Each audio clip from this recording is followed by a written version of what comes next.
Okay, well, welcome to Filthy Hog, and today we are chatting to Jess Tristan. Welcome. Hey, hi, thank you for having me. You're so welcome. So we'll talk a little bit about your new single that came out the other week.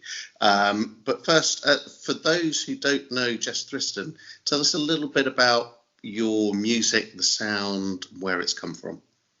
So I am a musician from Yorkshire, and I am a country musician. I haven't always been a country musician. I started off making sort of singer-songwritery, more folky stuff, and then I took some time away from music a couple of years ago just to kind of figure out where I was going and what I wanted to make. I just found myself there was always an underlying country tone to my music, which I don't think I necessarily realised or consciously decided on, but people would always say it to me, and I was like, that's cool, I like country music, so nice one, like whatever, and never really thought about doing it as like committing to one genre, but I kind of evolved into that about a year or so ago, and I've just fallen completely in love with the genre, and everything I'm making is just exactly where I want to be, and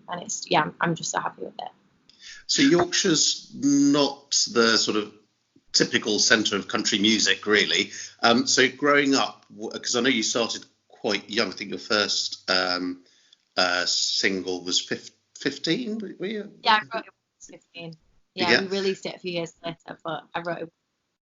Okay, so quite an impressive start. What were your influences growing up then? So I grew up on Coldplay and Embrace. Obviously, Embrace being a Yorkshire band were one of my absolute favourites. I loved the Beatles, Carole King, and Taylor Swift was a huge one for me as well. So I think that's where the country influence started, I guess. So I was always kind of obsessed with songwriting. I wanted to write my own music from a really young age. That's what I wanted to do. So I used to write with one of my best friends. We used to write really bad songs, but we did used to write them with no one's ever going to hear them. But so we kind of always used to do that, and it just kind of evolved from there. I used to watch YouTube videos of artists of a similar age to me, mostly American artists actually. And then I got more into listening to singer-songwriter music like Gabrielle Aplin and Nina Nesbitt and people like that. So that really helped grow my songwriting. And then it just all kind of went from there. So, yeah. So you mentioned that just now that you're sort of at a bit of a sweet spot with your music, which is always a nice place to be. You've had a single out, The Old Me, in July, another one out, Your Turn, just last week on the 2nd of August. Let's start with The Old Me. Where did that come from? It's funny because I wrote it with a friend of mine, Alex Mail, who's an amazing writer. It wasn't one of the first songs that we wrote together. We've written quite a few songs together now. And we kind of went into the session and we were trying to write like a more upbeat, like pop tune kind of influence sort of thing. And it just wasn't flowing. We couldn't figure out like why it wasn't flowing. We were like, what is happening here? Like we're usually like on it with these lyrics and it's just not happening today. So we're like, right, let's just start writing something new. We can come back to that later. And then The Old Me just kind of fell out of both of us. It just kind of happened really quickly. And I think we both have different kind of stories behind it as well. Alex has his own like feelings towards the song and what it means to him. And I wasn't really going through what The Old Me is about at the time, I guess. But I find it so much easier to write with hindsight, obviously. So a lot of my songs do come from that. But I have been through the situation and I knew people at that time who were going through the situation as well, who were close to me. It really kind of I think it was just a song that it needed to be written for both of us and it really helped both of us at that time. It just kind of snowballed from there, really. So bit of therapy, bit organic. Yeah. And then Your Turn takes a slightly different twist musically compared to The Old Me. Much more stripped back, I think. So where did that evolve from? So that one is probably one of the most personal songs that I've ever written, because it's written about someone really close to me and what they were going through at that time, and kind of my feelings towards it and how I wanted to kind of express that, but somehow couldn't by talking, I guess. So it was really helpful to write that song, and I wrote it with a friend of mine, Nick Wilson, who's an incredible musician and writer as well.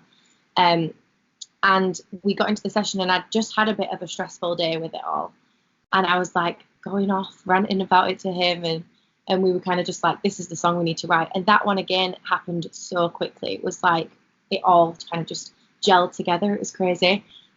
So yeah, we did it. We wrote it in like maybe an hour or two. And yeah, it was like one of the most personal songs I've ever written. I love singing it. And yeah, I feel like a lot of people can relate to it from a lot of different angles, which is really, really special about it. And as listeners, when we find an artist that we like, we want them to churn out music really quickly. You just mentioned it took an hour or so to write, and I guess that's partly because those feelings were there and you're just surfacing them.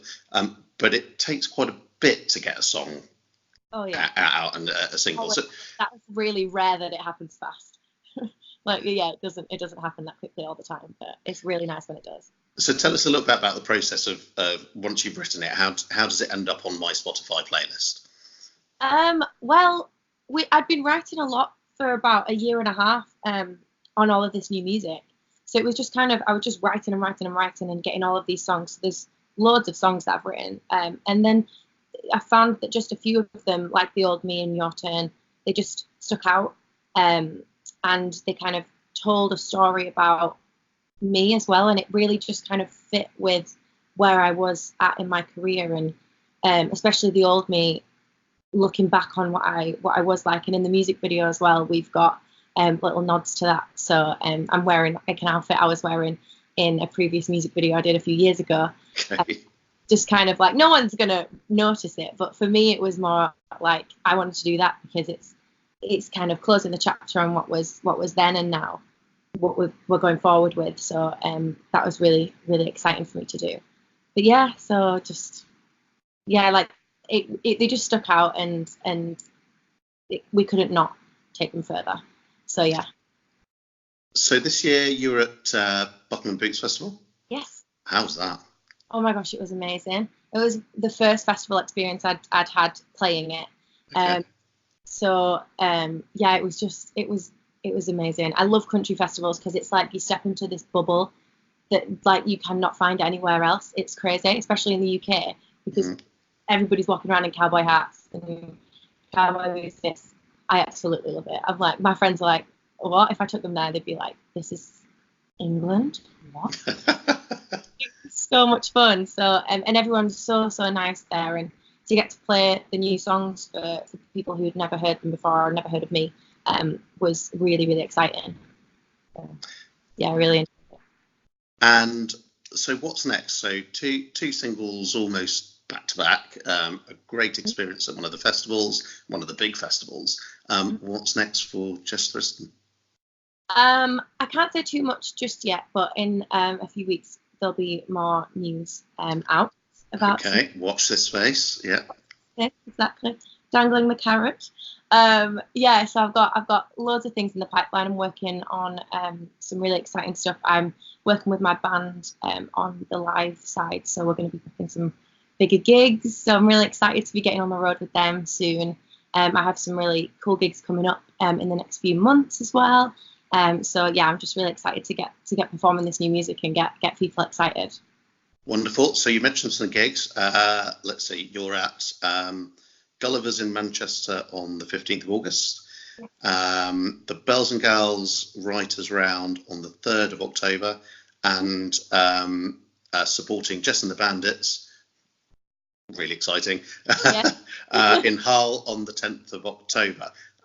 So for those that are watching, if you need to see Jess, and you really need to, those are the places coming up. So let's finish on a bit of a quick fire round. We'll start with the airline special, chicken or beef? I'm a vegetarian. So, I should have done my research really. Jackfruit or tofu? tofu. Okay, very good. Who's on repeat on Spotify for you at the moment? Maren Morris, always. Gillian Jacqueline, Ingrid Andress at the minute. I'm absolutely loving. Okay, lovely. And a country artist, dead or alive, that you would absolutely love to perform with? I really struggle with these quickfire questions, my brain. Maren probably at the minute is just, she's my ultimate. She's absolutely amazing, and I love that she infuses so many different genres into what she does. So yeah, I would probably say her. Wonderful. And I'd normally ask London or Nashville, but seeing as you're in Yorkshire or Tennessee? Yorkshire. Obviously. It's in my heart and soul. I absolutely love it.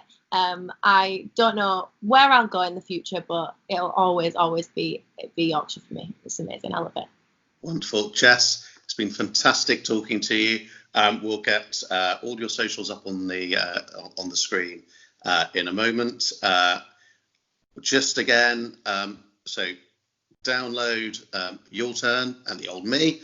Obviously, follow Jess on social medias, and Manchester, Bells and Gals, Writers Round, Jess and the Bandits in Hull. Get your tickets now. Jess, thank you so much for talking to us. This is Filthy Hog. Stay hungry. She's just growing up. She's just getting started.